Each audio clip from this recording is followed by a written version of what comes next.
Assalamualaikum warahmatullahi wabarakatuh. Apa kabar sahabat Al-Fatah yang dimuliakan Allah? Semoga kita dalam keadaan sehat, dilimpahkan rezekinya dan diberikan keberkahan dunia dan akhirat. Amin ya robbal alamin.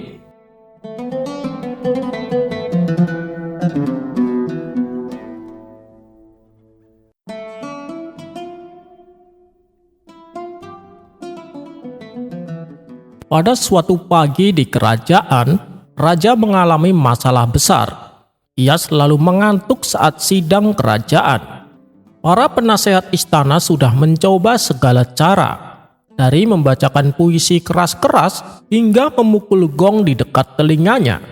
Namun raja tetap menguap sepanjang hari. Karena sudah tidak tahan dengan ngantuknya, Baginda Raja pun mengumumkan sayembara. Siapapun yang bisa membuat tetap terjaga saat sidang akan diberi hadiah emas yang berlimpah. Mendengar sayembara itu, Abu Nawas tertawa kecil. Ia tahu satu rahasia, kopi. Aha, aku punya cara yang lebih ampuh dari gong kerajaan, katanya sambil menggiling biji kopi yang ia bawa dari perjalanan jauhnya. Namun ia tak mau sekedar membuat raja terjaga. Abu Nawas ingin sedikit bermain-main dengan kelicikannya. Di hadapan raja, Abu Nawas membawa secangkir kopi hitam pekat. Asapnya mengepul, aromanya menggoda. Setelah berada di hadapan Baginda Raja, Abu Nawas berkata, "Baginda, ini bukan sekedar minuman, ini adalah ramuan mata elang. Hanya raja-raja agung yang boleh meminumnya," kata Abu Nawas dengan ekspresi serius. Raja mengangkat alisnya. "Ramuan mata elang? Kenapa aku belum pernah mendengarnya?" Abu Nawas mendekat dan berbisik, "Karena ini rahasia besar Baginda. Minuman ini akan membuat Baginda Raja tidak pernah ngantuk lagi. Tapi ada efek sampingnya." "Efek samping apa?" tanya raja dengan penasaran. "Siapapun yang meminumnya tidak akan bisa tidur sebelum menyelesaikan pekerjaannya. Jika Baginda punya pekerjaan yang belum selesai, Baginda akan terus terjaga selamanya." Mendengar itu raja tercengang. "Wah, berarti ini ramuan sakti. Aku akan mencobanya." Tanpa ragu, raja meneguk kopi itu. Dalam sekejap matanya terbuka lebar. Ia merasakan energi luar biasa mengalir di tubuhnya. "Hebat, aku tidak mengantuk sama sekali," seru Baginda Raja. Para penasehat yang melihat kejadian itu mulai panik. Mereka tahu bahwa raja punya banyak pekerjaan yang belum diselesaikan. Jika benar ramuan itu membuat raja tak bisa tidur sebelum semua pekerjaannya tuntas, artinya raja akan terus bekerja tanpa henti. Singkat cerita, seharian penuh raja menandatangani dokumen, mendengarkan laporan, bahkan membaca ulang semua hukum kerajaan. Malam pun tiba, tapi raja masih segar bugar. Penasehat kerajaan pun mulai panik. "Baginda, sudah malam, tidurlah," kata penasehat istana. "Aku tidak bisa, aku masih punya banyak pekerjaan," kata raja sambil terus menulis. Hari kedua berlalu, tapi raja tetap terjaga. Hari ketiga, lingkaran hitam mulai muncul di bawah matanya. Tapi ia masih tetap bekerja. Penasehat istana akhirnya berlutut di hadapan Abu Nawas. "Tolong Abu Nawas, Baginda tidak bisa tidur. Bagaimana cara menghilangkan efeknya?" Abu Nawas hanya tertawa. "Mudah saja, beri Baginda Raja secangkir susu hangat." Seperti yang dikatakan Abu Nawas, penasehat istana pun memberikannya. Dan dalam waktu 5 menit, raja langsung tertidur pulas. Pada keesokan harinya, raja terbangun dan langsung memanggil Abu Nawas. "Katakan padaku, apakah kau menipuku? Ramuan mata elang itu hanya kopi biasa." Abu Nawas tersenyum lebar. "Baginda benar, tapi lihatlah sisi baiknya. Kopi membuat Baginda Raja tetap terjaga untuk bekerja, dan susu membuat Baginda Raja tertidur nyenyak." Dari kejadian itu, Baginda Raja tahu bahwa solusi tidak selalu harus ajaib, kadang cukup sederhana. Raja pun terdiam sejenak, lalu tertawa terbahak-bahak. "Abu Nawas, kau benar-benar cerdik. Baiklah, aku akan memberimu hadiah emas. Bukan karena ramuan ajaibmu, tapi karena kebijaksanaanmu." Dan sejak hari itu, kopi menjadi minuman wajib di kerajaan. Dan Abu Nawas, ia menjadi legenda tidak hanya sebagai orang paling cerdik, tetapi juga sebagai penemu kopi pertama di kerajaan.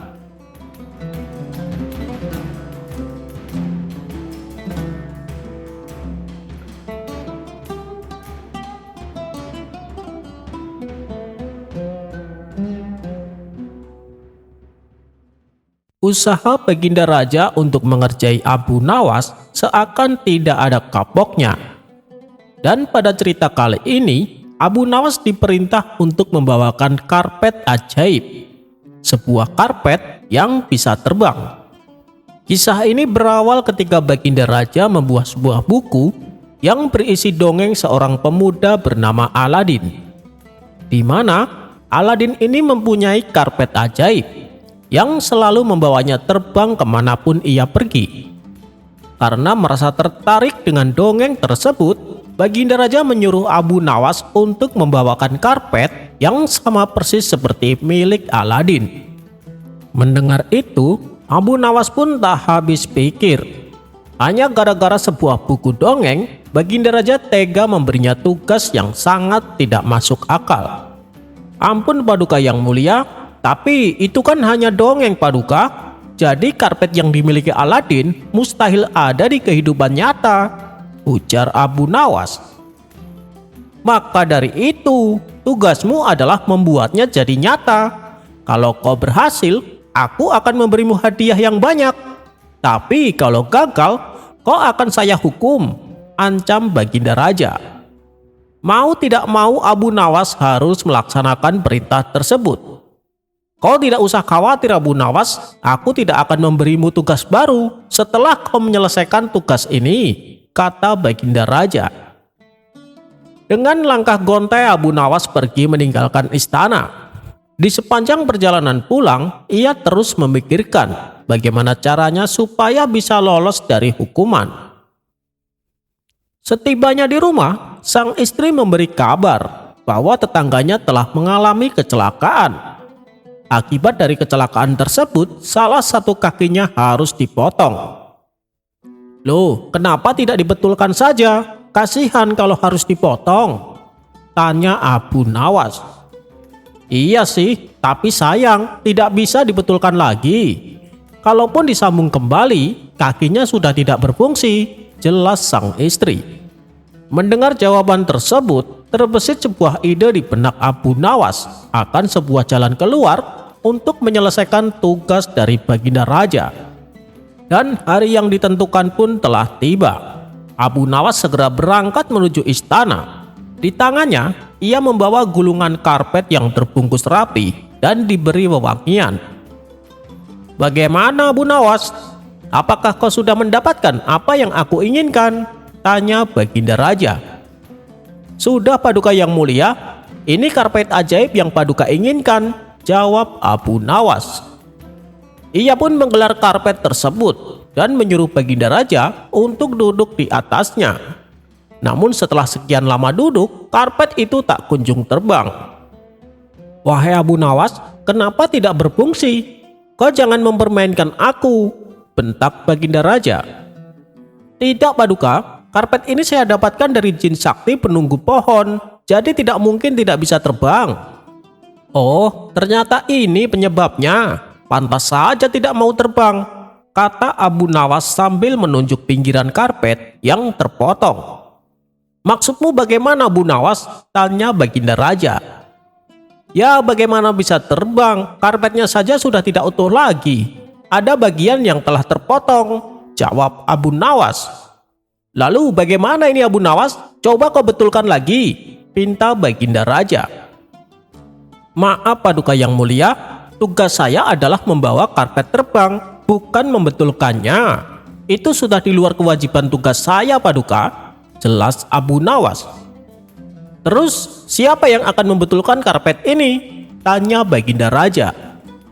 "Itu bukan urusan saya, Paduka. Silakan Paduka cari orang lain saja, sesuai dengan apa yang Paduka katakan sebelumnya, bahwa saya tidak akan diberi tugas baru setelah menyelesaikan tugas yang satu ini. Dan tugasku adalah membawa karpet ajaib yang bisa terbang, bukan membuat karpetnya supaya bisa terbang," balas Abu Nawas. Baginda Raja pun tak bisa membantah perkataannya. Usahanya kali ini untuk mengerjai Abu Nawas kembali mengalami kegagalan. Yang ada Abu Nawas malah mendapatkan hadiahnya.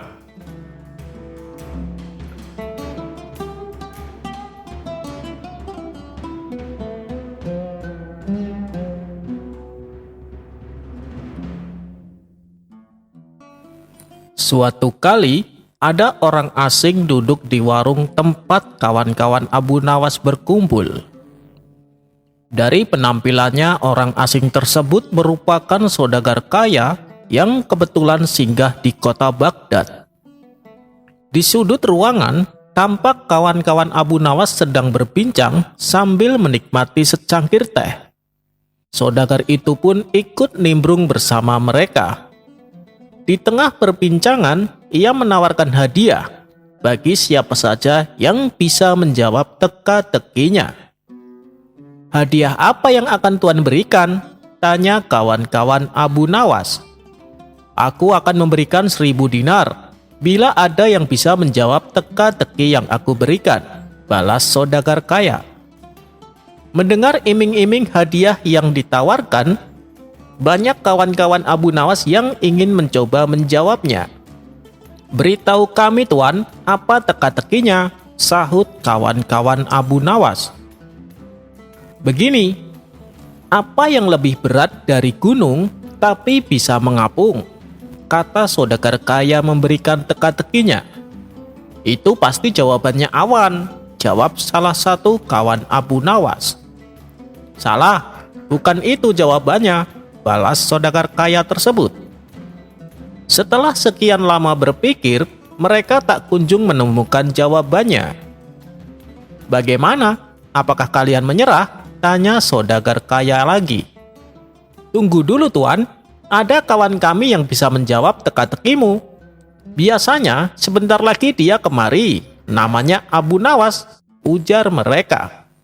"Baiklah, aku akan menunggunya," timpal saudagar kaya kembali.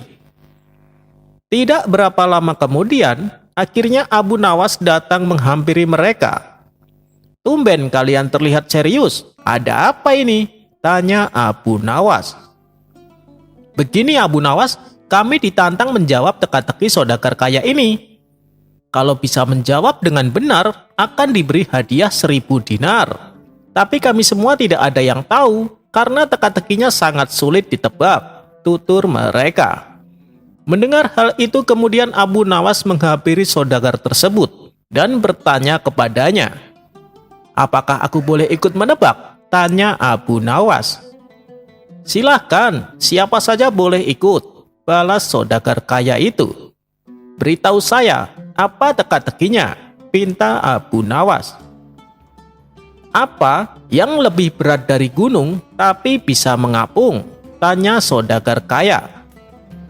"Jawabannya adalah masa lalu," balas Abu Nawas. "Kamu benar," timpal saudagar kaya dan memberinya hadiah 1.000 dinar. Lalu ia pun pergi meninggalkan Abu Nawas dan kawan-kawannya. Sementara kawan-kawan Abu Nawas bingung dengan jawaban Abu Nawas yang dianggapnya sebagai jawaban yang tepat. "Wahai Abu Nawas, kenapa jawabannya masa lalu?" tanya mereka.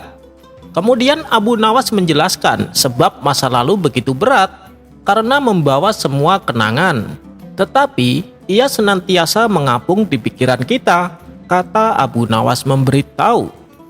Setelah mengetahui maksudnya, mereka pun memuji akan kecerdasan Abu Nawas.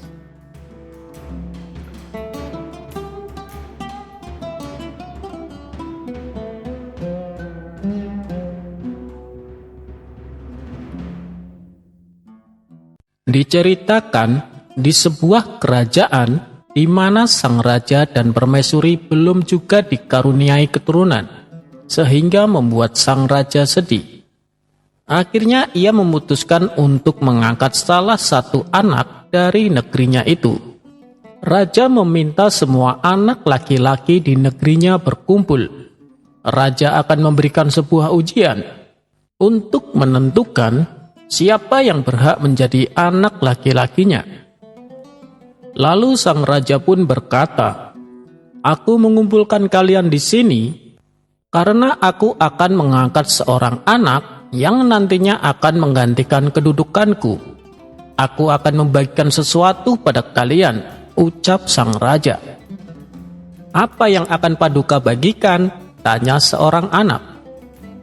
"Aku akan membagikan benih bunga ini. Siapa yang bisa membuat benih ini tumbuh dan berbunga indah, dialah yang akan aku angkat menjadi anakku," kata sang raja.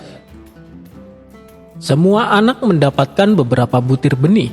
Mereka lalu merawatnya dengan sukacita. Sementara itu, ada seorang anak yang tak bisa membuat benih itu tumbuh. Anak laki-laki itu amat sedih.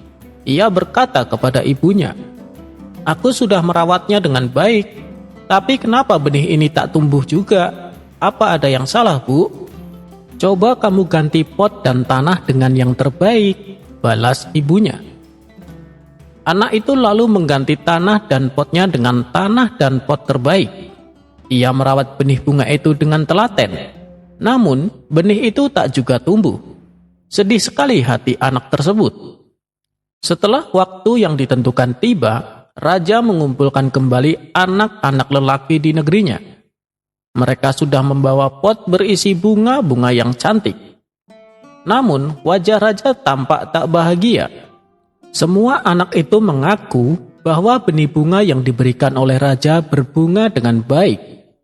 Di tengah-tengah kemurungannya, raja melihat anak yang sedang menangis dengan membawa pot tak berbunga. Raja mendekati anak tersebut. "Kenapa kau menangis, Nak?" tanya sang raja. "Aku sudah merawat benih bunga ini dengan baik, tapi benih ini tetap tak mau tumbuh. Aku tak tahu kenapa ini bisa terjadi," isap anak itu. Mendengar itu, sang raja tersenyum senang. Ia langsung mengumumkan bahwa anak itulah yang akan menjadi anak angkatnya. Semua anak laki-laki yang hadir menjadi heran. "Paduka, kenapa anak yang membawa pot tak berbunga itu justru diangkat menjadi anak oleh Baginda Raja?" tanya salah satu pengawal istana. "Ya, dialah yang akan menjadi anak angkatku. Dia adalah anak yang jujur. Sebenarnya, benih yang aku bagikan kepada kalian itu sudah aku rebus. Jadi tidak mungkin benih itu bisa tumbuh, apalagi berbunga," jelas sang raja. Semua anak yang hadir merasa malu. Rupanya, raja sedang menguji kejujuran mereka. Akhirnya, anak itu pun hidup dengan bahagia di istana dan menjadi anak raja.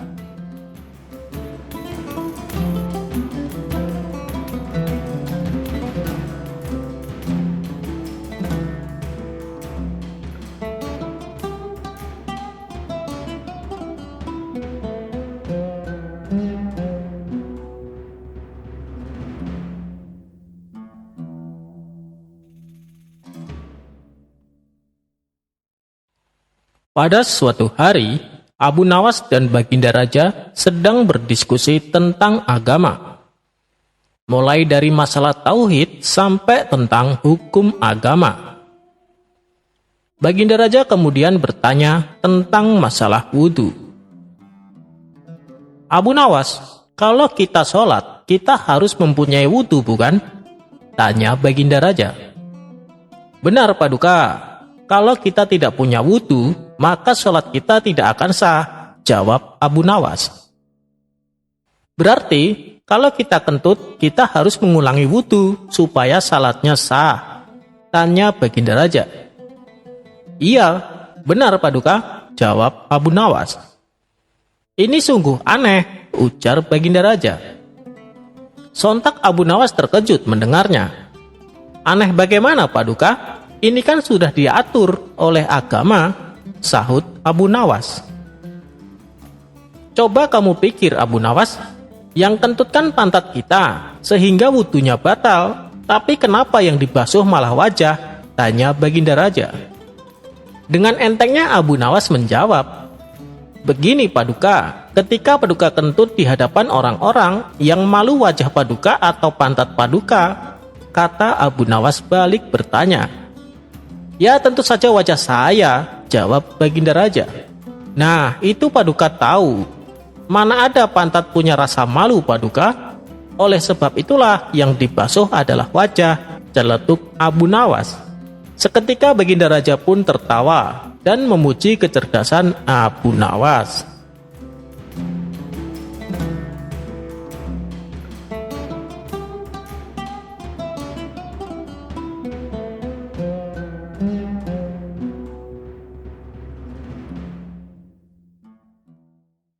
Pada suatu hari, Abu Nawas kedatangan tamu seorang putri saudagar kaya.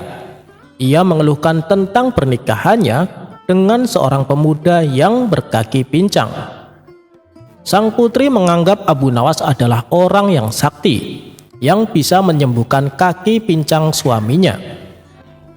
Tolonglah Tuan Abu, aku malu dengan kondisi suamiku, kata sang putri. Selain kondisi pincang, apalagi yang membuatmu tidak suka dengan suamimu? Apakah dia suka marah-marah? Tanya Abu Nawas. Tidak Tuan Abu, tutur katanya selalu santun dan ramah, jawab sang putri. Lalu apakah dia seorang yang gemar maksiat? Tanya Abu Nawas kembali. Itu juga tidak Tuan Abu, dia justru seorang yang alim, setiap malam tidak pernah ketinggalan sholat tahajud, jawab sang putri. Sejenak Abu Nawas terdiam.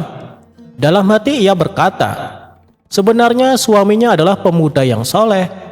Tapi hanya karena kakinya pincang, sang putri menjadi malu. Padahal pincangnya tersebut juga bukan bawaan lahir, melainkan karena terkena musibah. Jadi tidak akan mempengaruhi untuk anak keturunannya. Setelah terdiam cukup lama, akhirnya Abu Nawas menemukan solusi supaya sang putri menerima keadaan suaminya. Wahai sang putri, perkawinan itu sudah ditentukan oleh Allah. Ketika bayi manusia akan dilahirkan, para malaikat di surga memanggil mereka satu persatu. Mereka sudah ditentukan untuk mempunyai pasangan. Itu sudah suatu keputusan ilahi dan tidak seorang pun bisa mengubahnya. Dan perlu putri ketahui, ketika kamu akan lahir, para malaikat memberitahu aku bahwa kamu akan mempunyai kaki yang pincang. Tapi tiba-tiba ada bayi yang berteriak, wahai malaikat, janganlah jadikan seorang putri dengan kaki yang pincang. Nanti dia akan menjadi sedih dan malu dalam hidupnya. Biarlah aku saja yang pincang. Mendengar itu, para malaikat pun mengabulkan permintaannya. Tahukah kamu siapa bayi yang berteriak itu? Dia adalah suamimu itu, tutur Abu Nawas. Karena sang putri menganggap Abu Nawas adalah orang yang sakti, ia pun langsung percaya dengan cerita tersebut. Sejak saat itu sang putri menerima keadaan suaminya tanpa ada perasaan malu sedikit pun. Bahkan rasa cinta dan kasih sayangnya semakin bertambah.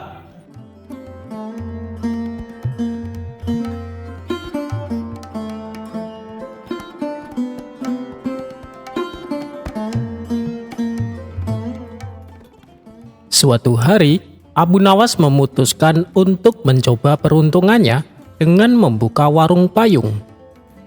Ia membawa sejumlah payung yang dihias dengan warna-warna cerah dan corak yang menarik. Abu Nawas menempatkan payung-payung itu di pinggir jalan yang sering dilalui oleh orang banyak. Warga kota yang melewati warung Abu Nawas tertarik dengan koleksi payungnya yang unik-unik. Beberapa dari mereka berhenti untuk melihat dan membeli payung sebagai pelengkap perlindungan mereka dari terik matahari atau hujan yang tiba-tiba. Namun, tak lama setelah membuka warung, sekelompok perampok muncul di tengah jalan. Mereka tampaknya mencari sasaran mudah untuk dirampok. Hei, Abu Nawas, apa yang kau lakukan di sini? Ada sesuatu yang bisa kami bantu? Kata salah satu perampok. Abu Nawas pun menjawab, hanya membuka warung payung, saudara-saudara. Kalau kalian butuh payung, aku punya banyak pilihan. Oh, payung. Kami suka payung. Kami akan mengambilnya tanpa membayar, kata si perampok. Perampok-perampok tersebut kemudian mulai merampas payung-payung dari warung Abu Nawas. Mereka tampaknya tidak peduli dengan harga atau etika berdagang. Tunggu sebentar. Kalian tidak bisa merampas payung saya begitu saja. Harganya harus dibayar, ucap Abu Nawas. Harganya? Kami tidak punya uang. Kami ini perampok, bukan pembeli, jawab salah satu perampok. Meskipun Abu Nawas merasa khawatir, namun berusaha tetap tenang. Ia merenung sejenak, dan kemudian tersenyum licik. Baiklah kalau begitu, saya punya tawaran untuk kalian. Setiap payung yang kalian ambil, saya beri satu petunjuk rahasia di dalamnya. Petunjuk ini akan membawa kalian ke harta karun besar, ucap Abu Nawas serius. Petunjuk rahasia? Apa maksudmu, Abu Nawas? Tanya si perampok penasaran. Abu Nawas pun menjawab, saya yakin petunjuk ini sangat berharga. Kalian bisa menjadi kaya raya jika mengikutinya. Tapi, tentu saja saya tidak memberikan petunjuk tersebut gratis. Setiap payung yang kalian ambil, satu petunjuk rahasia kalian dapatkan. Mendengar itu, para perampok saling berbisik. Mungkin kita bisa mendapatkan harta karun dari petunjuk ini. Ambil semua petunjuknya. Para perampok kemudian mengambil semua payung yang ada di warung Abu Nawas, dan dengan cepat mereka membuka payung demi payung untuk mencari petunjuk rahasia. Sementara Abu Nawas tertawa dalam hati sambil menyaksikan para perampok tersebut sibuk membuka payung. Meskipun payung dagangannya diacak-acak, Abu Nawas merasa puas karena telah memutar balik situasi dan membuat perampok-perampok itu berfokus pada petunjuk rahasia di dalam payung. Setelah mendapatkan petunjuk-petunjuk tersebut, para perampok pergi dengan penuh semangat dan meninggalkan payung-payung milik Abu Nawas. Para perampok percaya bahwa mereka akan menemukan harta karun besar. Sementara Abu Nawas memutuskan untuk berkumpul kembali dengan payung-payung dagangannya dan berpikir tentang cara-cara kreatif untuk menjalankan bisnisnya tanpa gangguan lebih lanjut.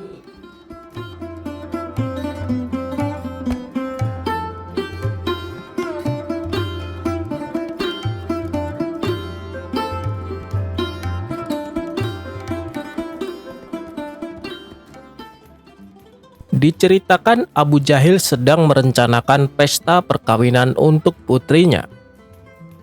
Karena pesta yang akan diadakan terbilang megah, tentunya butuh biaya yang cukup besar. Setelah Abu Jahil berunding dengan istri, mereka berdua lalu memutuskan untuk menjual sapinya yang sedang bunting. Keesokan harinya, pergilah Abu Jahil ke pasar hewan dengan membawa sapi miliknya. Sesampainya di sana, ia menawarkan sapinya kepada orang-orang, berharap ada yang berminat membelinya. Tapi sayang, sampai hari menjelang siang, sapi Abu Jahil tak kunjung laku. Sepertinya rencanaku mengadakan pesta akan gagal, batin Abu Jahil. Tidak berapa lama, kebetulan Abu Nawas melintas di pasar hewan. Melihat Abu Jahil juga berada di situ, Abu Nawas pun menghampirinya. "Kamu lagi ngapain di sini?" tanya Abu Nawas. "Aku mau menjual sapi, Abu Nawas. Tapi sampai sekarang belum laku," jawab Abu Jahil. "Sapi kamu ini kan bagus dan besar. Masa sih tidak ada yang berminat? Mungkin harga yang kamu tawarkan terlalu tinggi. Makanya orang-orang tidak mau membeli," ujar Abu Nawas. "Iya sih, harganya saya naikin sedikit. Karena sapiku ini sedang bunting, Abu Nawas," tutur Abu Jahil. "Oh, jadi itu penyebabnya. Sini, serahkan saja padaku. Aku akan menjualkannya untukmu," kata Abu Nawas. Abu Jahil pun lalu memasrahkan sapinya kepada Abu Nawas. Ayo, ayo, siapa yang mau beli sapi ini? Badannya besar dan sehat, harganya hanya 120 dinar, teriak Abu Nawas. Kemudian salah seorang menghampiri untuk coba menawarnya. Sapi seperti ini wajarnya dihargai 100 dinar, masa sampai 120 dinar, ucap orang tersebut. Ini sapi sedang bunting tuan, makanya harganya saya naikin, kata Abu Nawas menjelaskan. Benarkah? Baiklah, saya mau beli sapi ini, balas orang tersebut. Akhirnya, berkat bantuan Abu Nawas, sapi milik Abu Jahil berhasil terjual. Uang hasil penjualannya lalu Abu Nawas berikan kepada Abu Jahil. Tuh kan, sapinya cepat laku. Makanya kalau jual sapi, jangan lupa memberitahu kelebihannya juga, tutur Abu Nawas. Terima kasih Abu Nawas, hal itu tidak terpikirkan olehku, balas Abu Jahil.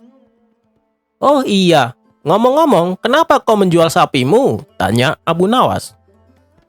Begini Abu Nawas, uangnya mau saya gunakan untuk acara pesta pernikahan putriku, jawab Abu Jahil. Oh begitu ya, memangnya kamu sudah punya calon untuk putrimu itu? Tanya Abu Nawas kembali. Itu soal gampang Abu Nawas, yang penting saya sudah punya uang untuk mengadakan pesta yang megah dan meriah, jawab Abu Jahil. Maka pulanglah Abu Jahil menemui istrinya. Wahai istriku, sapinya sudah laku dijual. Dan kita tak perlu lagi pusing memikirkan biaya pesta, kata Abu Jahil kegirangan. Begitu juga dengan sang istri, ia pun turut bahagia mendengarnya. Sekarang kita tinggal mencari calon suami untuk putri kita.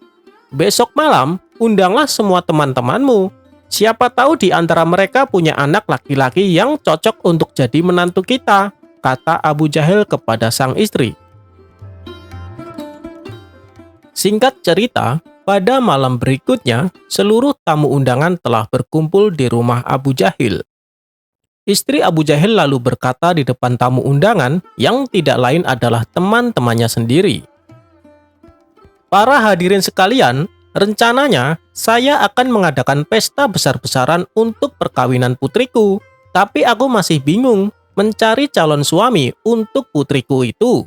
Barangkali di antara kalian ada yang punya anak laki-laki yang mau menikah dengan anakku, tutur istri Abu Jahil. Mendengar hal itu, para tamu undangan langsung tertarik. Di antara mereka ada juga yang saling berbisik. Anak putrinya kan cantik sekali, sayang aku tidak punya anak laki-laki. Yang lain pun menimpali. Aku punya anak laki-laki, sayangnya ia sudah menikah. Aku juga punya anak laki-laki, tapi sayang ia sudah bertunangan, saut yang lain juga. Karena belum ada tamu yang merespon tawaran tersebut, Abu Jahil mengira para tamunya tidak ada satupun yang berminat. Maka, tiba-tiba Abu Jahil berdiri dan berkata di hadapan para tamunya, "Yang terpilih sebagai calon suami anakku adalah pemuda yang sangat beruntung. Karena putriku bukan hanya cantik, tapi dia juga sedang bunting 2 bulan. Mendengar hal itu, sontak para tamu undangan terkejut dibuatnya. Begitu juga dengan istri Abu Jahil. Akibat perkataannya, semua tamu undangan langsung membubarkan diri. Tentu saja mereka tidak mau menikahkan anaknya dengan anak Abu Jahil. Betapa marah dan kecewanya sang istri kepada Abu Jahil selaku suaminya. "Kamu ini kenapa sih? Kenapa bicara sembarangan?" bentak sang istri. "Memangnya saya salah apa?" tanya Abu Jahil keheranan. "Anak kita kan masih perawan, kenapa kamu bilang sedang bunting 2 bulan? Kata sang istri penuh emosi. "Iya, saya tahu anak kita masih perawan, tapi tujuannya kan baik, supaya yang menikah dengan anak kita merasa beruntung," ujar Abu Jahil. "Beruntung apanya? Kamu malah membuat acaranya berantakan," kata sang istri bertambah emosi. "Kenapa sih kamu sampai berkata seperti itu?" tanya sang istri merasa heran. "Begini, tadi siang waktu aku menjual sapi di pasar, tidak ada seorang pun yang mau membelinya. Padahal sapinya besar dan sehat. Lalu datang Abu Nawas membantuku. Dia lantas memberitahu kepada orang-orang kalau sapi yang aku bawa sedang bunting 2 bulan. Tidak butuh waktu lama, sapinya langsung laku terjual. Makanya saya pakai cara Abu Nawas supaya putri kita cepat laku, kata Abu Jahil dengan polosnya. Sang istri langsung menepuk jidat dengan penjelasan Abu Jahil.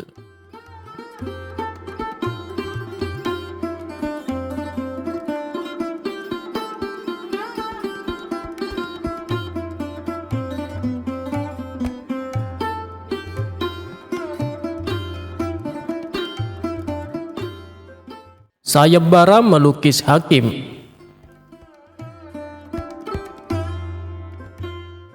Abu Nawas menang sayembara melukis hakim bermata sipit hingga dapatkan uang emas. Abu Nawas merupakan tokoh sufi dan pujangga Arab yang terkenal di kota Baghdad. Ia juga dikenal dengan sosok yang cerdas dan cerdik dalam menyikapi segala problematika dalam hidupnya. Karena kecerdasannya, Abu Nawas sering diundang ke istana untuk mengatasi permasalahan yang tengah terjadi.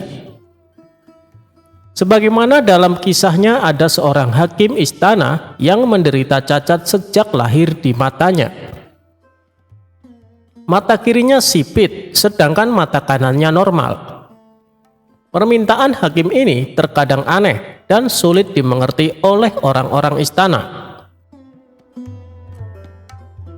Pernah suatu hari, hakim yang bermata sipit ini mengadakan sayembara untuk melukis dirinya sendiri. Apabila lukisannya dianggap bagus, maka akan mendapatkan hadiah uang emas. Namun apabila lukisannya dianggap jelek, maka ia akan dipenjara. Maka saat itulah dikumpulkan pelukis-pelukis handal di seluruh kota Baghdad. Ketika perlombaan melukis dimulai, para warga berbondong-bondong menuju ke rumah Tuan Hakim untuk menyaksikannya. Abu Nawas yang sedang berjalan-jalan santai tidak sengaja melihat keramaian di rumah Tuan Hakim. Ia pun segera mendekat dan bertanya kepada salah satu warga. "Ada apa ini? Banyak orang berkumpul?" tanya Abu Nawas. "Ada lomba lukis," jawab orang tersebut. Karena dibuat penasaran, Abu Nawas semakin maju ke depan. "Oh, ternyata lomba melukis Tuan Hakim," gumam Abu Nawas dalam hati. Namun di antara semua pelukis hebat, ternyata banyak yang memilih mengundurkan diri karena resiko yang berat apabila lukisannya dianggap jelek. Sehingga hanya tersisa 2 orang pelukis yang nekat mengikuti sayembara tersebut. Kesempatan itu tidak disia-siakan oleh Abu Nawas. Ia langsung menghadap Tuan Hakim guna mengikuti sayembara tersebut. "Wahai Tuan Hakim, bolehkah saya mengikuti lomba ini?" tanya Abu Nawas. "Boleh saja Abu Nawas, tapi kamu harus tahu peraturannya kan?" kata Tuan Hakim. "Peraturannya apa Tuan?" tanya Abu Nawas kembali. "Peraturannya adalah kalau lukisanmu saya anggap bagus, kamu akan mendapatkan hadiah uang emas. Tapi kalau lukisanmu saya anggap jelek, maka kamu harus dihukum penjara," kata Tuan Hakim menjelaskan. "Oh, itu. Baiklah, saya siap mendaftar Tuan Hakim," balas Abu Nawas dengan penuh percaya diri. Singkat cerita, setelah beberapa lama kemudian, mereka bertikabun telah berhasil menyelesaikan lukisannya. Kedua pelukis handal dan Abu Nawas itu pun siap menyerahkan masing-masing hasil lukisannya. Pelukis pertama maju dengan menyerahkan hasil lukisannya kepada Tuan Hakim. Ia melukis Tuan Hakim sesuai dengan kondisinya, yaitu mata sipit di sebelah kirinya. Melihat hal itu, Tuan Hakim menjadi murka. "Lukisan apa ini? Kau mengejekku," hardik Tuan Hakim. Karena dianggap gagal, pelukis pertama pun langsung dijebloskan ke dalam penjara. Dilanjutkan pelukis kedua maju dan menyerahkan hasil lukisannya. Ia melukiskan Tuan Hakim dengan kondisi mata normal semua, sehingga terlihat tidak cacat pada matanya. Namun lukisan tersebut juga membuat Tuan Hakim marah. "Beraninya kamu? Apa maksudmu melukis wajahku dengan keadaan mata sempurna? Seolah aku tidak mensyukuri nikmat Allah." Pelukis kedua juga dianggap gagal. Ia pun dimasukkan ke penjara. tibalah giliran Abu Nawas untuk menunjukkan hasil lukisannya. Ia segera maju dan menyerahkan hasil lukisannya. Dalam lukisan tersebut, Abu Nawas menggambarkan Tuan Hakim dengan jubah kebesarannya sedang memanah yang seolah-olah sedang memicingkan mata kirinya. Melihat hasil karya lukisan Abu Nawas, sang Tuan Hakim pun langsung berkata, "Ini adalah lukisan terbaik yang pernah aku lihat," puji Tuan Hakim kepada Abu Nawas. Akhirnya, Abu Nawas pun mendapatkan hadiah emas dari Tuan Hakim berkat lukisan indahnya yang dibuatnya. Itulah kisah kecerdikan Abu Nawas dalam melukis Tuan Hakim.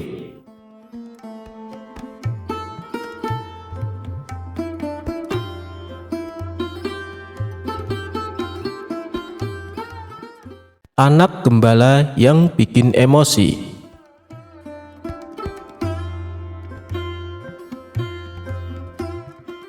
Pada suatu hari, Baginda Raja menyuruh beberapa pengawal untuk memanggil Abu Nawas datang ke istana. Dengan sigap, para pengawal langsung melaksanakan tugas yang diperintahkan Baginda Raja. "Tuan Abu, Anda diminta datang ke istana sekarang juga," perintah para pengawal istana. Abu Nawas yang sedang duduk santai merasa sedikit terganggu dengan perintah tersebut. "Apakah tidak bisa menunggu besok saja? Aku sedang malas keluar," tukas Abu Nawas. "Ini titah paduka raja, Tuan. Tuan Abu harus mematuhinya," balas si pengawal. Maka dengan berat hati Abu Nawas memenuhi panggilan raja untuk datang ke istana. Singkat cerita, datanglah Abu Nawas dan menghampiri Baginda Raja yang tengah duduk di singgasananya. "Ampun paduka yang mulia, ada gerangan apa paduka memanggil hamba?" tanya Abu Nawas. "Begini Abu Nawas, aku akan mengajakmu jalan-jalan keluar istana. Aku ingin mengetahui kondisi rakyatku," jawab Baginda Raja. "Oh begitu, hamba siap menemani paduka," sahut Abu Nawas. Dengan didampingi beberapa pengawal, Baginda Raja dan Abu Nawas berjalan-jalan keliling Baghdad. Di setiap kampung yang mereka lalui membuat Baginda Raja merasa bangga dan puas karena kondisi ekonomi rakyatnya kini bertambah makmur dan sejahtera. Hingga sampailah mereka di sebuah pedesaan yang jauh dari hiruk-pikuk keramaian kota di sana. Baginda Raja mendapati ada seorang anak gembala yang tengah duduk istirahat sambil mengamati domba-domba peliharaannya. Domba-dombanya sehat dan gemuk-gemuk. Anak itu pasti pandai merawatnya, kata Baginda Raja dalam hati. Karena merasa penasaran, Baginda Raja lalu mengajak Abu Nawas untuk menghampirinya. "Abu Nawas, coba kau tanya anak itu, bagaimana cara dia merawat domba-dombanya?" bisik Baginda Raja kepada Abu Nawas. "Siap paduka yang mulia," balas Abu Nawas. Maka Abu Nawas pun mulai bertanya kepada si anak gembala. "Boleh saya tanya sesuatu?" ucap Abu Nawas. "Boleh, silahkan Tuan," jawab si anak. "Domba-dombamu sehat dan gemuk, kamu kasih makan apa?" tanya Abu Nawas. "Domba yang mana dulu nih, yang hitam atau yang putih?" kata si anak balik bertanya. "Domba yang hitam dulu deh," jawab Abu Nawas. "Oh, kalau yang hitam, dia makannya rumput basah," balas si anak. "Lalu, kalau domba yang putih, kamu kasih makan apa?" tanya Abu Nawas kembali. "Yang putih juga sama, dia makannya rumput basah," jawab anak gembala. Abu Nawas hanya geleng-geleng kepala mendengar jawaban tersebut. Kemudian ia bertanya kembali. "Domba-domba ini per tahunnya menghasilkan banyak bulu ya?" tanya Abu Nawas. "Domba yang mana dulu, yang hitam atau yang putih?" balas si anak gembala. Dengan sedikit kesal, Abu Nawas berkata, "Yang hitam dulu deh." "Oh, kalau yang hitam banyak, 10 kg per tahun," jawab si anak gembala. "Lalu, Kalau domba yang putih berapa kilogram per tahunnya? Tanya Abu Nawas penasaran. Yang putih juga sama Tuan, jawab si anak gembala. Sementara Abu Nawas masih bisa menahan emosinya. Ia pun kembali bertanya, apakah domba-domba itu menghasilkan susu? Si anak gembala menjawab, domba yang mana duluan, yang hitam atau yang putih? Dengan nada kesal. Abu Nawas membalas, yang hitam dulu deh. Oh, kalau yang hitam, alhamdulillah, selalu menghasilkan susu Tuan, jawab si anak gembala. Memangnya kalau yang putih tidak menghasilkan susu? Tanya Abu Nawas. Yang putih juga sama Tuan, tiap bulan pasti menghasilkan susu, jawab si anak. Karena tak kuat menahan emosi, Abu Nawas lalu membentak si anak gembala. Woi bocah, kenapa sih kamu selalu membedakan antara domba hitam dan domba putih, kalau ternyata jawabannya sama saja? Si anak gembala spontan ketakutan dibuatnya. Lalu dengan bibir bergetar, si anak menjawab, maaf Tuan, soalnya domba yang hitam itu adalah milik saya Tuan. Mendengar alasan si anak gembala, Abu Nawas pun merasa bersalah karena terburu-buru emosi. Oh, begitu rupanya. Maafkan saya ya, habisnya saya tadi sempat emosi. Lalu, kalau yang putih punya siapa nak? Tanya Abu Nawas penuh kelembutan. Yang putih juga milik saya Tuan, jawab si anak. Seketika emosi Abu Nawas kembali memuncak. Ia pun memilih untuk meninggalkan si anak gembala. Dasar bocah sialan, gerutu Abu Nawas. Sementara Baginda Raja tertawa terpingkal-pingkal melihat kejadian tersebut.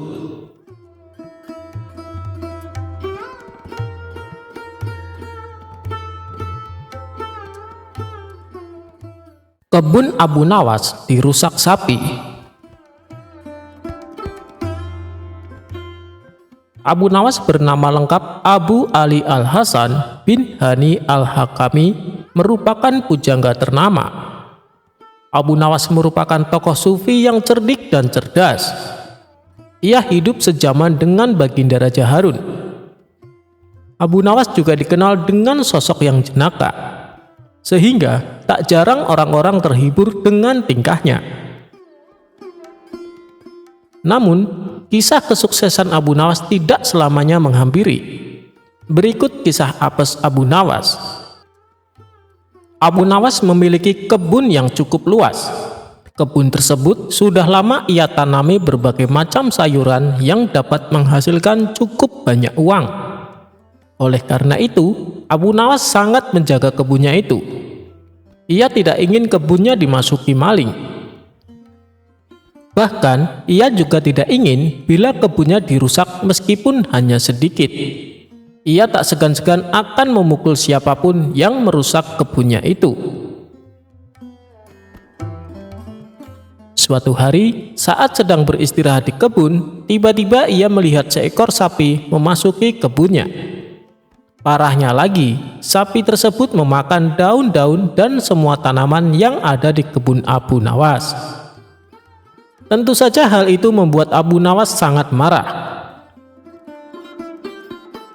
Dengan cepat, ia pun mengambil ranting pohon yang cukup tebal dan panjang dan berlari mengejar sapi tersebut.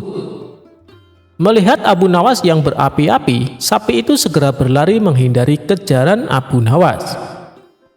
Yang lebih membuat marah karena si sapi itu tak kunjung keluar dari kebunnya. Karena diinjak-injak, seluruh tanaman Abu Nawas pun rusak. Setelah beberapa menit, akhirnya sapi itu berhasil keluar dari kebun dan selamat dari amarah Abu Nawas. Akibat kejadian tersebutlah Abu Nawas sangat dendam kepada sapi tersebut. Setiap hari ia selalu menunggu kehadiran si sapi di kebunnya.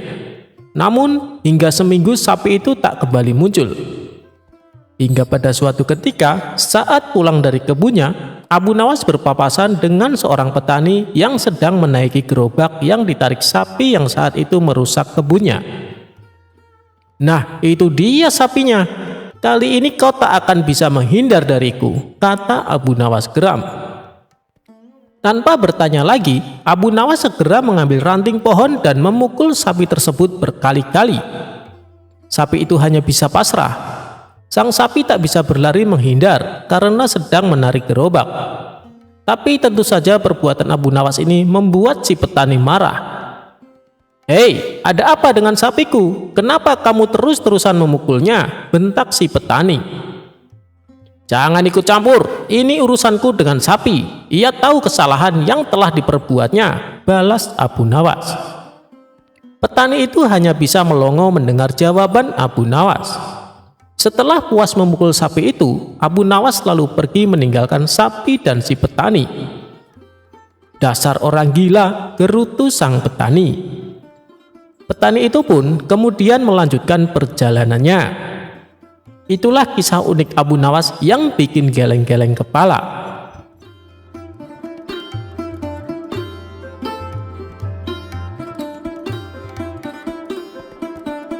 Abu Nawas mendapat hadiah gajah. Kisah Abu Nawas kali ini tentang dia melawan raja yang sombong. Kisah bermula, suatu hari Raja bengis dan kejam bernama Bedul menjajah seluruh negeri Asia Tengah. Dia dan ribuan pasukannya tidak segan-segan menghancurkan siapa saja yang berani melawan. Raja Bedul dan pasukannya berencana menyerang kota Baghdad, negeri tempat tinggal Abu Nawas. Hal ini membuat semua warga ketakutan, termasuk Abu Nawas sendiri. Sebab Raja Bedul dan pasukannya terkenal sadis dan kejam.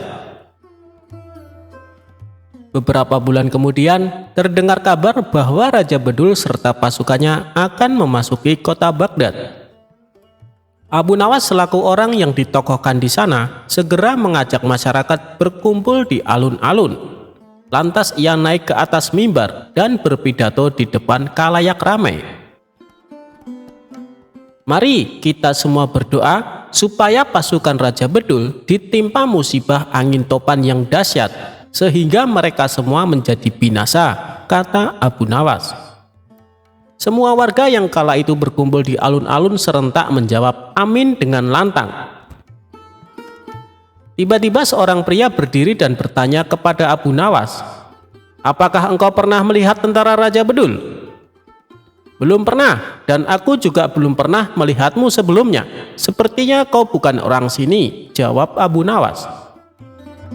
"Benar, aku memang bukan orang sini, karena aku adalah panglima tentara Raja Bedul," ujar orang itu. Sontak Abu Nawas terkejut, begitu pula penduduk kota. Mereka tidak menyangka bahwa pasukan Raja Bedul sudah memasuki daerahnya. Tapi dengan tenang, Abu Nawas melanjutkan pidatonya. "Mari kita berdoa sekali lagi, kali ini untuk jenazah kita." Mendengar hal itu, membuat panglima tentara Raja Bedul menjadi heran. "Kenapa berdoa untuk jenazahmu sendiri? Dasar bodoh. Orang mati itu didoakan oleh orang yang hidup," ujarnya. "Tuan benar, tapi bukankah kami semua akan mati diserang pasukan Tuan? Sedangkan kami tidak tahu apakah akan ada di antara kami yang masih hidup untuk mendoakan jenazah kami. Jadi selagi kami masih hidup, kami berdoa untuk jenazah kami nanti," balas Abu Nawas. Panglima tentara Raja Bedul tertawa terpingkal-pingkal mendengar kelucuan Abu Nawas. Ia mengatakan bahwa dirinya dan pasukannya tidak akan menyerang negeri Abu Nawas, justru sebaliknya, akan memberikan hadiah seekor gajah. Para penduduk pun lega mendengarnya. Mereka berterima kasih kepada Abu Nawas karena telah menyelamatkan. Namun, permasalahan lain pun muncul. Kehadiran gajah tersebut membuat penduduk desa resah sebab memakan banyak hasil panen. Penduduk negeri pun mengadukan ini kepada Abu Nawas. "Bagaimana ini Abu Nawas? Apa yang harus kita lakukan? Kita tidak mungkin membunuh atau menjual gajah itu kan? Bisa-bisa panglima tentara Raja Bedul akan murka," tutur salah seorang warga. Mereka semua menyalahkan Abu Nawas dan menuntut agar mengembalikan hadiah itu. "Aku setuju dengan usul kalian, tapi dengan satu syarat. Kalian harus menemaniku saat menghadap sang panglima," ujar Abu Nawas. Para penduduk desa pun sepakat dengan keputusan Abu Nawas. Sesampainya di sana, ada ribuan pasukan yang sedang berkumpul dan terdapat ratusan tenda berdiri di tengah lapangan. Abu Nawas sempat dicegah oleh salah satu prajurit, tapi akhirnya diperbolehkan menghadap Panglima. Tanpa Abu Nawas sadari, ternyata penduduk desa yang menemani memilih kabur meninggalkannya. Mereka takut dibunuh bila sampai usulannya membuat Panglima menjadi marah dan murka. Lalu nahasnya lagi, saat itu Panglima sedang dalam suasana hati yang buruk. "Mau apa datang kemari?" bentak Panglima. "Ini tentang gajah yang Tuan berikan," jawab Abu Nawas gemeteran. "Memangnya kenapa? Apakah hadiahku tidak berguna?" tanya Panglima. Abu Nawas menjadi ketakutan. Ia lalu menengok ke belakang dan ternyata penduduk telah meninggalkan dirinya. Dikarenakan merasa dibohongi, Abu Nawas pun menjadi jengkel. Ia lalu memikirkan jalan keluar sekaligus balas dendam kepada penduduk negerinya yang meninggalkannya. Kira-kira jawaban apa yang harus ia katakan supaya Panglima Tentara Raja Bedul tidak marah? Akhirnya Abu Nawas pun menemukan ide cerdas. "Begini Tuan, hamba perhatikan gajah pemberian Tuan terlihat sedih. Mungkin karena tidak ada pasangannya. Apakah Tuan punya gajah betina untuk dijadikan pasangannya?" ucap Abu Nawas. "Oh itu. Baiklah, sekarang juga akan aku kirim gajah betinanya," jawab Panglima. Abu Nawas kemudian undur diri pamit pulang. Dia pun pulang dengan senang karena mendapat hadiah lagi seekor gajah.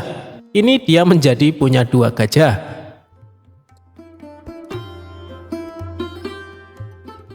Prajurit sombong kena batunya.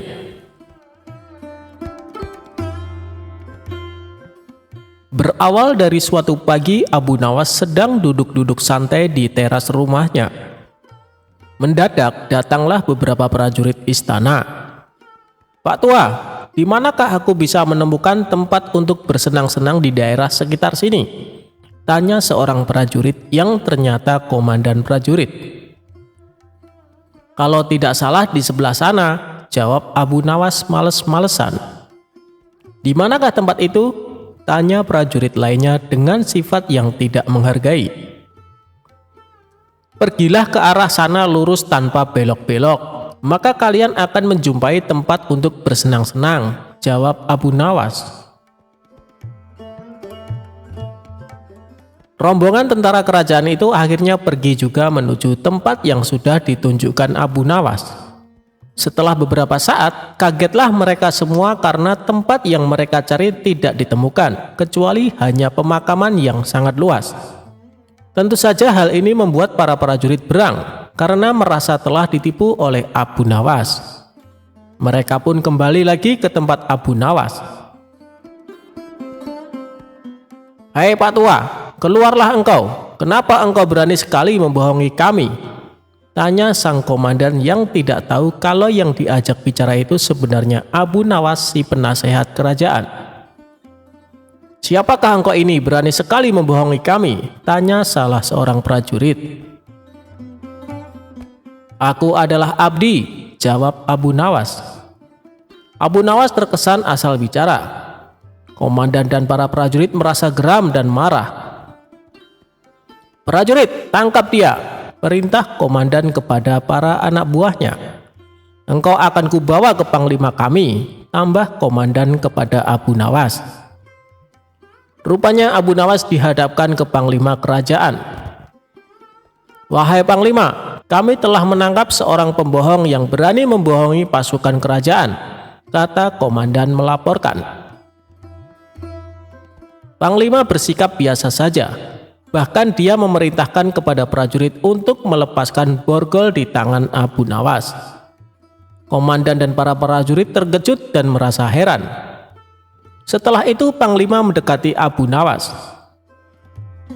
"Tuan, maafkan perbuatan anak buahku ini ya," kata Panglima itu dengan sangat sopan. Panglima dan Abu Nawas sudah saling mengenal. Mereka seringkali bertemu ketika sang khalifah mengundang ke istana. Betapa terkejutnya sang komandan dan para prajurit. Perasaan sombong dan congkak yang tadi menyelimuti mereka seakan berubah menjadi rasa takut. "Wahai Tuan Abu Nawas, sebenarnya kebohongan apa yang mereka sangkakan kepadamu?" tanya Panglima. "Wahai Panglima, mereka memintaku menunjukkan tempat untuk bersenang-senang. Tentu saja aku tunjukkan kuburan, karena kuburan adalah tempat yang lebih baik bagi orang-orang yang taat kepada Allah Subhanahu wa Ta'ala. Di sana pula dia akan mendapat hidangan yang nikmat dari Allah Subhanahu wa Ta'ala, terbebas dari rasa fitnah dan kejahatan manusia dan makhluk lainnya," jawab Abu Nawas serius. Panglima tersenyum mendengar penjelasan Abu Nawas. Komandan istana lantas buru-buru mendekati Abu Nawas. "Maafkan hamba Tuan Abu Nawas, andai saja hamba mengetahui bahwa Tuan adalah Tuan Abu Nawas, tentu kami tidak akan berani membawa Tuan ke hadapan Panglima," kata komandan lagi. "Wahai komandan, apakah aku telah membohongi kalian? Bukankah aku berkata benar? Aku adalah abdi, dan setiap orang adalah abdi Allah Subhanahu wa Ta'ala, termasuk kalian semuanya," tutur Abu Nawas. "Anda benar tuanku," jawab komandan dengan malu hati.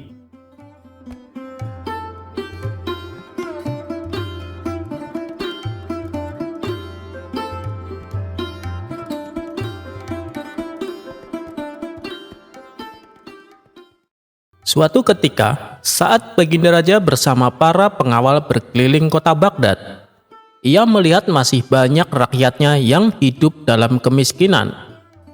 Masing-masing mereka lalu diberikan bantuan oleh Baginda Raja. Saat tengah memberikan bantuan, datanglah pengemis buta menghadapnya. "Ampun Paduka yang mulia, saya ini juga orang miskin dan juga buta mata saya. Berilah saya bantuan Paduka," pinta pengemis buta tersebut. Melihat di hadapannya pengemis tua yang buta itu, hati Baginda Raja pun merasa sangat iba.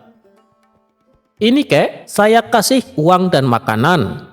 Kalau kakek butuh apa-apa, datanglah ke istana," ucap Baginda Raja. Setelah selesai memberikan bantuan, Baginda Raja lalu kembali ke istana, berkumpul bersama para menterinya. "Saya masih teringat dengan kakek buta tersebut. Saya merasa sangat kasihan kepadanya. Coba kalian cari tahu dan bawa ke sini. Masihkah ada rakyatku yang miskin dan buta?" kata Baginda Raja kepada para menterinya. "Ampun Paduka yang mulia, saya sudah mendatangi dan alhamdulillah hanya satu, yaitu kakek buta yang sudah Paduka jumpai," jawab salah satu menteri. Mendengar itu Baginda Raja pun merasa lega. Tidak lama kemudian terbesit di benak Baginda Raja akan sebuah ide untuk mengerjai Abu Nawas. Maka diperintahkanlah beberapa pengawal untuk memanggil Abu Nawas. Dengan sigap para pengawal istana langsung berangkat menuju rumah Abu Nawas. Sesampainya di sana, salah satu prajurit berkata kepada Abu Nawas, "Tuan Abu, Anda diperintah menghadap Baginda Raja sekarang juga. Katanya ada tugas penting yang harus Tuan Abu laksanakan." Tanpa membuang-buang waktu, Abu Nawas beserta prajurit langsung datang ke istana menghadap Baginda Raja. Melihat kedatangan Abu Nawas, Baginda Raja langsung menyambutnya. "Kemarilah Abu Nawas." Abu Nawas pun dipersilahkan duduk di samping Baginda Raja. "Saya ada tugas yang harus kamu lakukan. Kalau kamu berhasil, kamu akan saya kasih hadiah," ucap Baginda Raja. "Saya siap Paduka. Kalau boleh tahu, tugas apakah itu?" tanya Abu Nawas. "Begini Abu Nawas, besok kamu harus membawa 100 orang yang matanya buta ke hadapanku," titah Baginda Raja. Mendengar itu, Abu Nawas pun terkejut. Ini tugas yang tidak masuk akal. Setahu saya, orang buta di kota Baghdad cuma ada satu, yaitu kakek tua yang jadi pengemis, pikir Abu Nawas. "Bagaimana Abu Nawas? Apa kamu sanggup?" tanya Baginda Raja. Karena sudah terlanjur, Abu Nawas terpaksa menerima tugas tersebut. Ia pun lalu dipersilahkan pulang oleh Baginda Raja. Setibanya di rumah, Abu Nawas terus mencari cara untuk dapat menyelesaikan tugasnya. Setelah lama berpikir keras, tanpa sengaja matanya tertuju pada sebuah handuk miliknya. Dari situlah ia menemukan ide yang sangat cemerlang. Abu Nawas pun tersenyum bahagia. Pada keesokan harinya, tibalah saatnya Abu Nawas menunaikan tugasnya. Ia berangkat menuju istana dengan melilitkan handuknya layaknya sorban. Abu Nawas sengaja berjalan melewati pasar dan keramaian kota agar menjadi perhatian orang-orang. Tentu saja hal ini mengundang gelak tawa. "Hei Abu Nawas, apa yang kau pakai itu?" tanya salah satu warga sambil tertawa. Ada juga yang berkata, "Hei Abu Nawas, apa kau sudah gila? Apa yang kau pakai itu?" Begitu juga saat ia melewati tempat lain. "Sorbanmu indah sekali ya Abu Nawas," kata seseorang sambil tertawa mengejek. Namun hal itu justru membuat Abu Nawas tersenyum. Ia malah mengajak orang-orang tersebut untuk ikut bersamanya ke istana. "Apakah kalian mau hadiah? Ikutlah saya ke istana," ajak Abu Nawas kepada mereka. "Benarkah? Baiklah, kami akan ikut denganmu Abu Nawas," jawab mereka. Abu Nawas lalu melanjutkan perjalanannya beserta orang-orang yang tadi menertawakannya. Saat ia melintas tempat lain, Abu Nawas kembali ditertawakan warga. "Hei Abu Nawas, apa yang kau pakai itu? Kamu seperti orang dungu saja," celetuk salah satu warga. Abu Nawas segera menghampiri orang tersebut dan menawarkannya untuk ikut dengan iming-iming akan mendapatkan hadiah. Begitulah seterusnya, setiap ada orang yang bertanya, Abu Nawas mengajaknya untuk ikut hingga terkumpul sampai 100 orang bersamanya. Ketika mereka sampai istana, Abu Nawas langsung menghadap Baginda Raja. Melihat Abu Nawas mengenakan handuknya sebagai sorban, Baginda Raja pun langsung tertawa terpingkal-pingkal. "Hei Abu Nawas, apa yang kau pakai itu?" Abu Nawas hanya tersenyum. Kemudian ia berkata, "Paduka yang mulia, saya sudah menyelesaikan tugas. 100 orang buta yang Paduka minta sudah terkumpul di halaman istana," kata Abu Nawas. Sontak Baginda Raja heran mendengarnya. Bagaimana bisa ada 100 orang buta? Padahal menurut data dari sang menteri hanya ada 1 orang buta di negerinya. Karena penasaran, Baginda Raja lalu menemui mereka. Setelah Baginda Raja menemuinya, ternyata mereka semua matanya sehat dan normal. "Hei Abu Nawas, mereka itu matanya normal dan bisa melihat. Kenapa kau anggap mereka itu buta?" tanya Baginda Raja heran. Dengan santainya Abu Nawas pun menjawab, "Begini Paduka yang mulia, saat mereka melihat saya, semuanya bertanya kepada saya, 'Abu Nawas, apa yang kau pakai itu?' Sudah tahu yang saya pakai adalah handuk, tapi mereka masih saja bertanya. Oleh sebab itulah saya anggap mereka adalah orang buta. Dan jumlah mereka ada 100 orang Paduka. Jadi tugas saya sudah saya laksanakan dengan baik.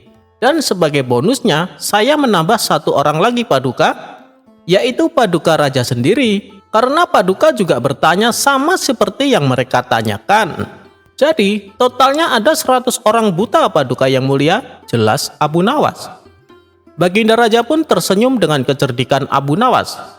Ia pun lalu memberikan hadiah uang yang banyak kepada Abu Nawas.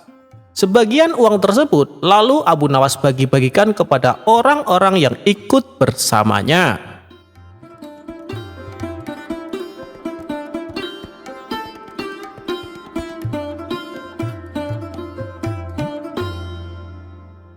Abu Nawas dan petugas perbatasan.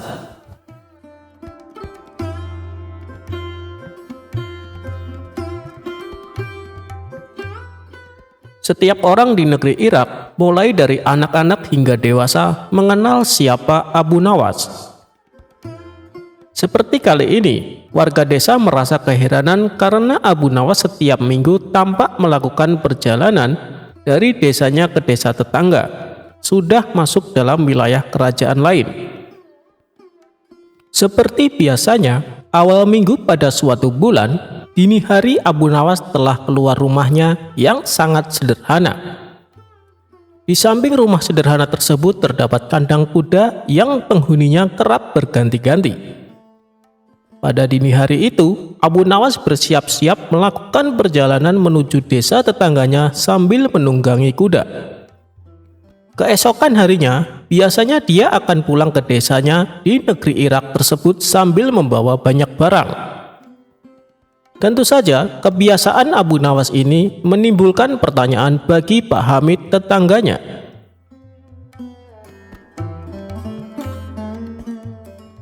Suatu sore, ketika Abu Nawas pulang dari perjalanan, hal tersebut ditanyakan kepada Abu Nawas tentang perniagaannya yang membuat warga sekampung bingung. "Hei Abu Nawas, kemanakah engkau beberapa waktu ini? Kalau memang engkau memiliki perniagaan yang baik, tolonglah kau ajak kami," kata Pak Hamid. "Ada Pak, dan kukira tidak ada yang mau berniaga sepertiku," jawab Abu Nawas. Bulan pun berganti bulan.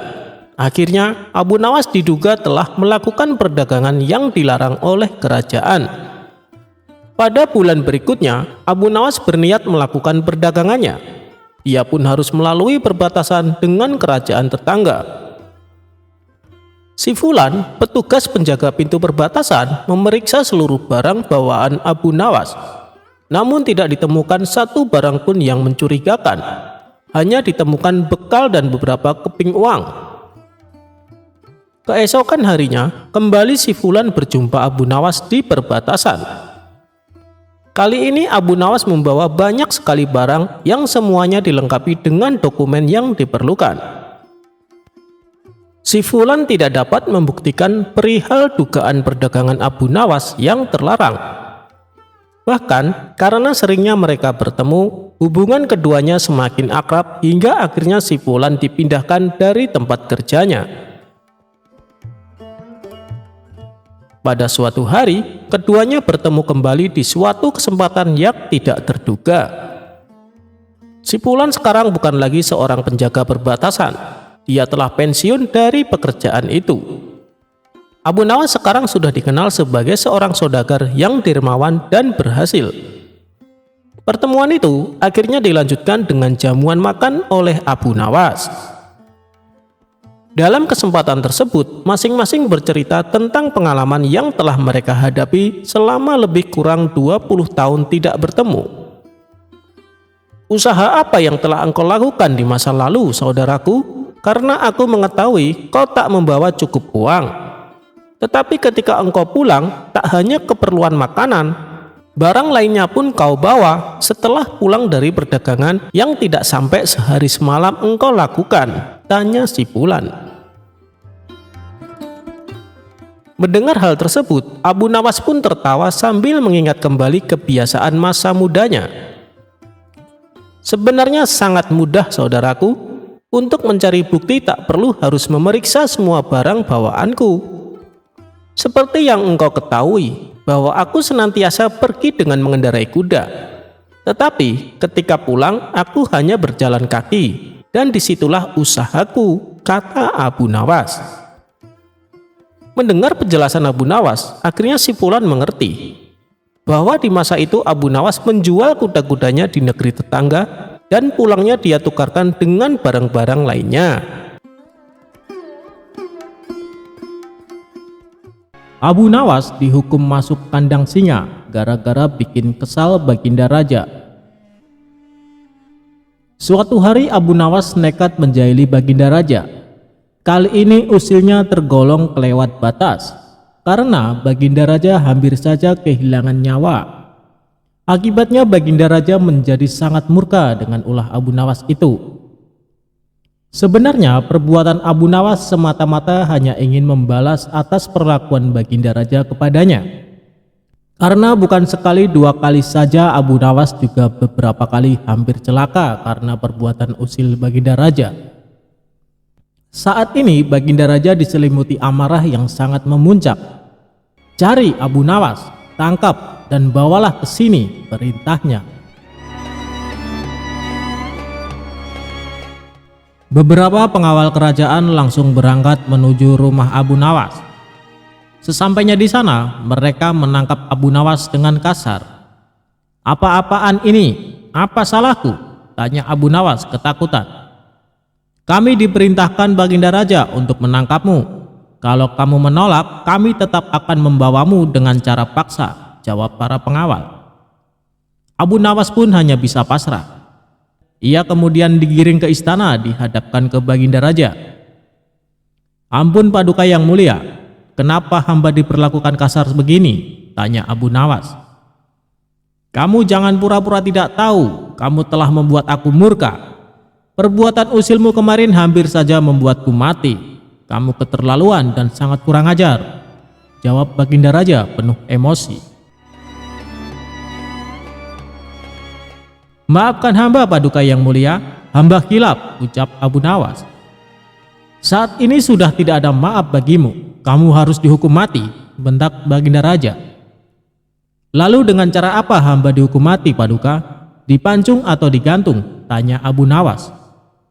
Bukan dengan cara seperti itu. Karena hukuman seperti itu hanya jadi bahan lelucon bagimu," balas Baginda Raja bertambah emosi. Abu Nawas menangkap keseriusan pada diri Baginda Raja. "Sepertinya Paduka tidak main-main.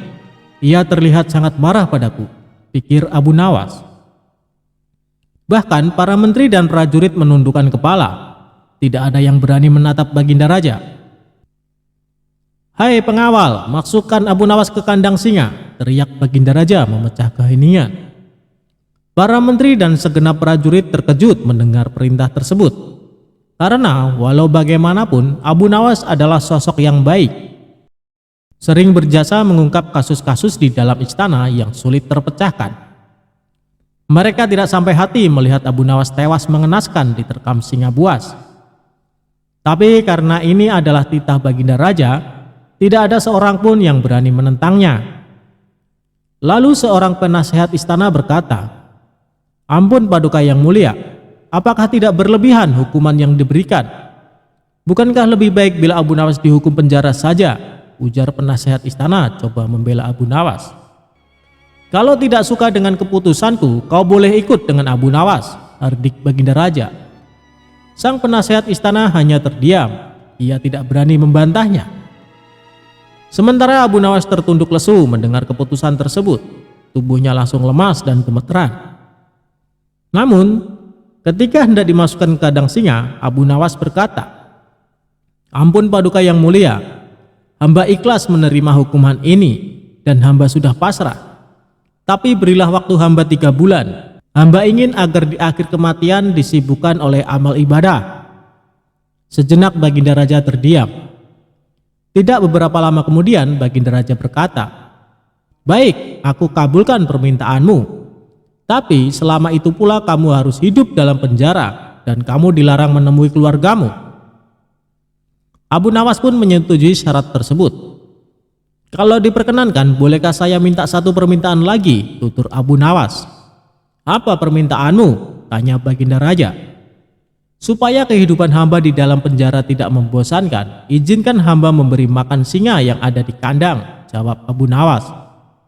"Tidak masalah. Nanti ruang penjaramu bersebelahan dengan kandang singa," ujar Baginda Raja.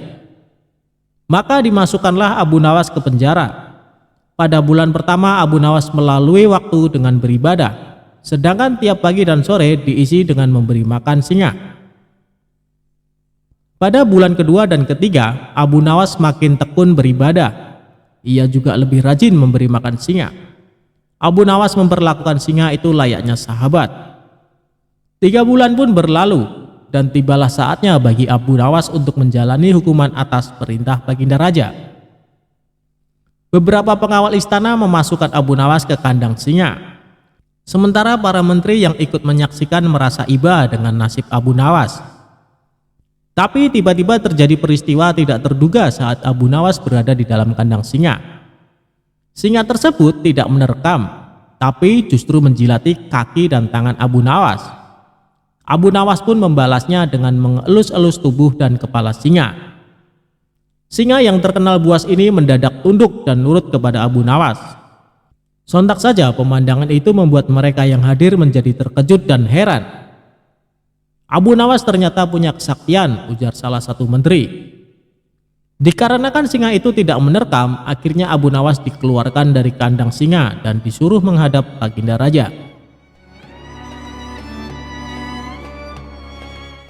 "Hai Abu Nawas, kenapa singa itu tidak mau menerkammu? Kamu punya kesaktian apa?" tanya Baginda Raja merasa heran. "Sama sekali hamba tidak punya kesaktian, Paduka," jawab Abu Nawas. "Tapi kenapa singa itu tidak memakanmu?" tanya Baginda Raja lagi. "Begini Paduka yang mulia, selama 3 bulan ini hamba rutin memberi singa itu makan dan minum. Dan hamba juga memperlakukan dia dengan baik. Oleh sebab itulah hamba tidak dimangsanya. Sebab dia pikir hamba adalah orang yang berjasa bagi dia. Padahal hanya 3 bulan hamba memperlakukan dia dengan baik. Dia memang seekor singa yang buas, tapi dia tahu balas budi. Buktinya dia tidak memangsa hamba. Sedangkan Paduka sendiri bertahun-tahun hamba mengabdi kepada Paduka dan berjasa bagi istana ini. Tapi hanya karena satu kesalahan, Paduka begitu tega menjatuhkan hukuman mati kepada hamba," tutur Abu Nawas menjelaskan. Mendengar hal itu, Baginda Raja pun menyadari akan kesalahannya. "Maafkan aku Abu Nawas, aku telah berbuat khilaf. Baiklah, sekarang kamu boleh pulang, dan ini ada hadiah uang untukmu dan keluargamu. Terimalah sebagai rasa terima kasihku karena telah menyadarkanku," ujar Baginda Raja. Berkat kecerdikannya, Abu Nawas kembali lolos dari hukuman mati.